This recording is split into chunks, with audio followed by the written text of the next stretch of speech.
মহানবী মুস্তাফা সাল্লাল্লাহু আলাইহি ওয়াসাল্লামের মৃত্যুর সময়ের ঘটনা।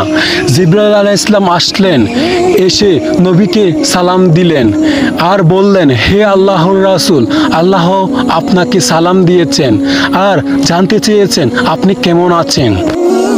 আল্লাহ সব জানেন, তারপরেও আপনি কেমন আছেন সেটা আপনার মুখ থেকে জানতে চেয়েছেন। নবী করিম সাল্লাল্লাহু আলাইহি সাল্লাম বলেছেন, আমি বড়ই কষ্টের ভিতরে আছি, অসুস্থ অবস্থায় আছি। তখন জিবরাইল আলাইহিস সালাম বললেন, হে রাসূল সাল্লাল্লাহু আলাইহি সাল্লাম, আমার সাথে আজ একজন নতুন ফেরেশতা এসেছেন, যে ফেরেশতা কোনো মানুষের কাছে আসার জন্য কোনোদিন অনুমতি চাই নাই আর কোনোদিন অনুমতি চাইবেও না। শুধু আপনার অনুমতি চাই আপনার কাছে আসার জন্য।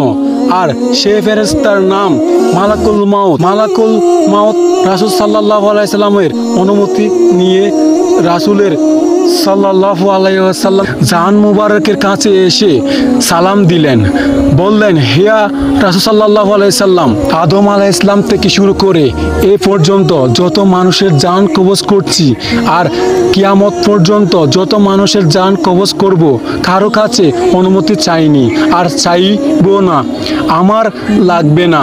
কিন্তু আজকে আসার সময় আল্লাহ তাআলা বলেছেন আমি যেন আপনার অনুমতি চাই।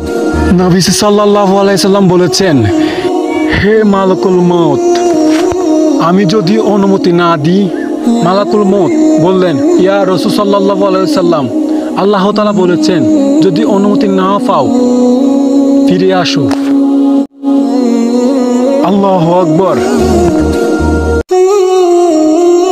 হে মুসলিম ভাই বন্ধুরা, নবী করিম সাল্লাল্লাহু আলাইহি সাল্লামের আদর্শ অনুসরণ করতে হবে, তার পথেই চলতে হবে, তার শিক্ষায় গ্রহণ করতে হবে। তাহলে কেবল সুন্দর, সার্থক ও সফল হবে আমাদের জীবনে।